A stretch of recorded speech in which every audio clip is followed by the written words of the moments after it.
é Miguel Manuel, tenho 12 anos, moro na cidade de Praia Grande, estado de São Paulo. E hoje vou falar um pouquinho sobre as doenças neurodegenerativas. Bem, na minha apresentação, irei falar um pouco sobre as principais doenças, que são Alzheimer, Parkinson, esclerose lateral amiotrófica ELA, Huntington e as ataxias hereditárias. Também irei falar um pouco sobre como elas afetam o nosso cotidiano, o diagnóstico, como podemos prevenir e algumas curiosidades. Bem, as doenças neurodegenerativas afetam nosso cérebro e nosso sistema nervoso, causando a perda progressiva de células nervosas. Essas doenças, elas impactam milhões de pessoas no mundo, causando a perda de movimentos, a perda da autonomia no dia a dia e problemas com a memória. Segundo a OMS, mais de 55 milhões de pessoas possuem alguma doença mental pelo mundo. Esse número cresce a cada ano e nosso objetivo é entender as principais doenças e como elas afetam nossa vida cotidiana e formas de diagnóstico e maneiras de prevenção. Mas o que são as doenças neurodegenerativas?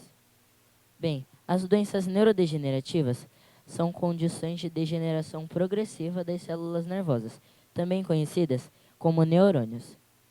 Com o tempo, essas células vão morrendo, e nosso cérebro não tem a capacidade de repor os neurônios na mesma velocidade em que eles morrem.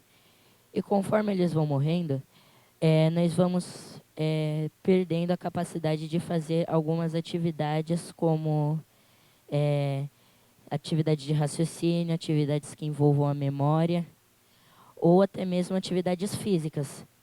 Segundo a Organização Mundial da Saúde, a OMS, mais de 55 milhões de pessoas vivem com algum tipo de demência no mundo, e estima-se que esse número triplique até 2050, devido ao envelhecimento da população. Além disso, as doenças neurodegenerativas não afetam apenas o indivíduo, afetam as famílias, os médicos e a sociedade, gerando desafios médicos, econômicos e sociais significativos. Bem, agora irei falar um pouco sobre as principais doenças. A doença de Alzheimer, também conhecida como mal de Alzheimer. A doença de Alzheimer é a demência mais comum e conhecida pela sociedade. Ela é caracterizada pela perda progressiva de memória. A maioria das pessoas pensa que o Alzheimer é só o esquecimento de fatos, mas ele também afeta o raciocínio e as habilidades cognitivas das pessoas. Em 2021, haviam aproximadamente 57 milhões de pessoas vivendo na demência com o mundo, sendo a doença de Alzheimer sendo responsável por cerca de 60 a 70% desses casos.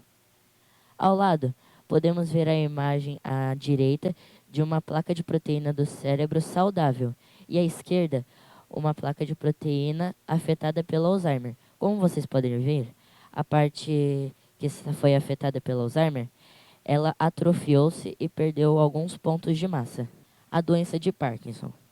A doença de Parkinson é uma condição neurodegenerativa que afeta principalmente os movimentos.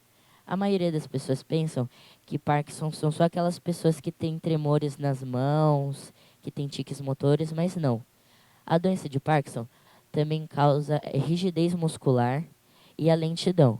Ou seja, se a pessoa ela quiser pegar uma garrafa d'água e abrir, ela vai ter mais dificuldade para isso, pois a rigidez muscular dela vai ser maior.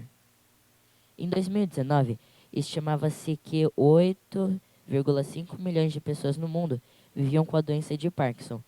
E esse número dobrou nos últimos 25 anos e continua a crescer.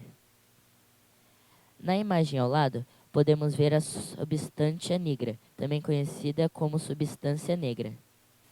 Em cima é a substância normal, que é o neurotransmissor da dopamina.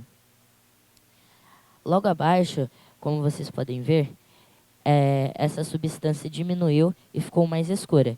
Isso representa a perda da dopamina no nosso cérebro.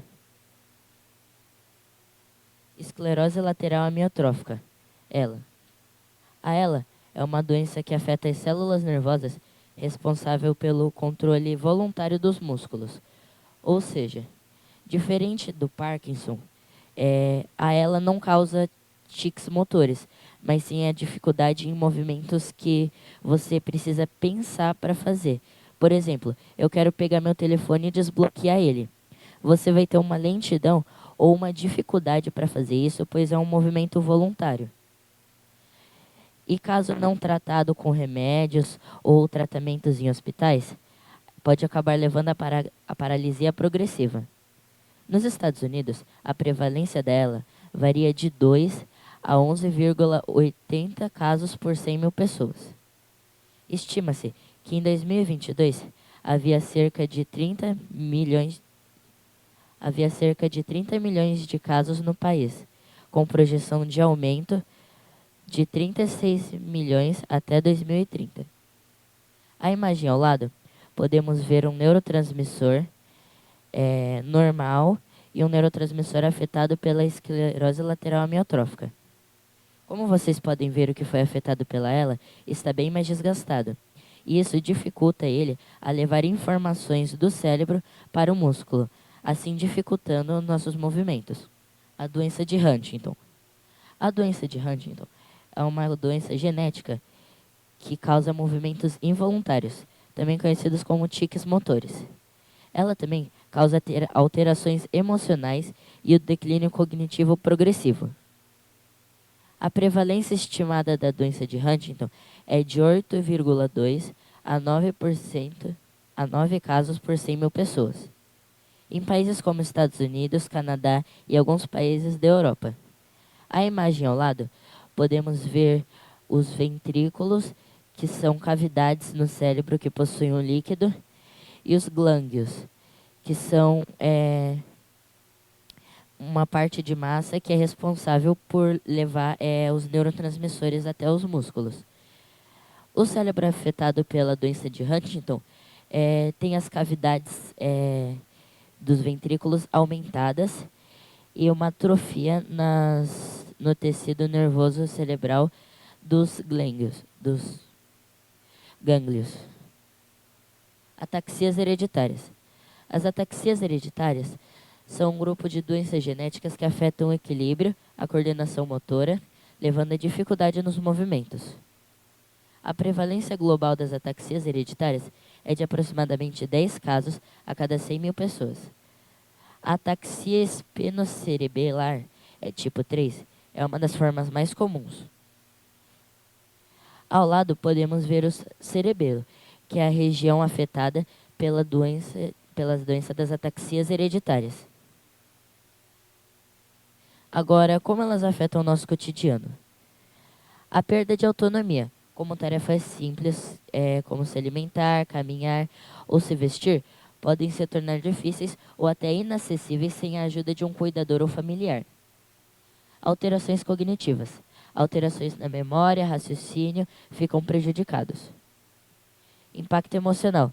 Ansiedade, depressão e irritabilidade podem surgir tanto no paciente quanto nos familiares que têm que aguentar o peso de ajudar esse familiar ou paciente sozinho.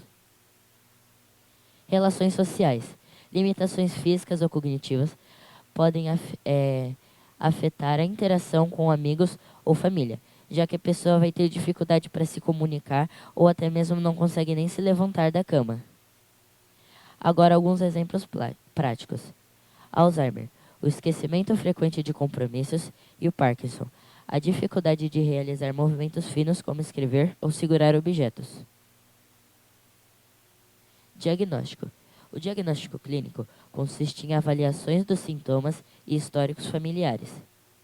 Exames complementares como ressonâncias magnéticas, tomografias, exames de sangue e testes cognitivos e neurológicos podem ajudar no resultado precoce. A importância do diagnóstico precoce permite iniciar tratamentos que podem retardar a progressão da doença e aumentar a qualidade de vida do indivíduo. Agora, como podemos prevenir? O estilo de vida saudável, com alimentação equilibrada, comendo frutas, verduras, legumes, carboidratos e proteínas, evitando fast foods e alimentos ultraprocessados. A, esti a estimulação mental, com leitura, aprendizado de novas habilidades e jogos de raciocínio. A saúde mental, controlar o estresse e manter o sono de qualidade. Evitar fatores de risco como tabagismo, sedentarismo e hipertensão. Agora, algumas curiosidades. O impacto global. Mais de 55 milhões de pessoas possuem algum tipo de demência, segundo a OMS. Pesquisas científicas. Avanços em biomarcadores e terapias genéticas estão ajudando a identificar precocemente e tratar algumas doenças. Famosos diagnosticados.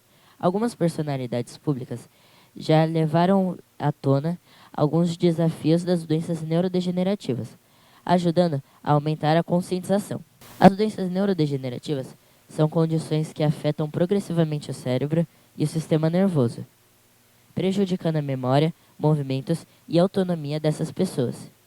Embora ainda não tenha uma cura, o diagnóstico precoce, hábitos de vida saudáveis e a conscientização podem melhorar a qualidade de vida e retardar a progressão dessas doenças. Cuidar do cérebro é essencial para garantir a saúde, bem-estar e independência ao longo da vida. Essa foi a minha apresentação e muito obrigado por assistir.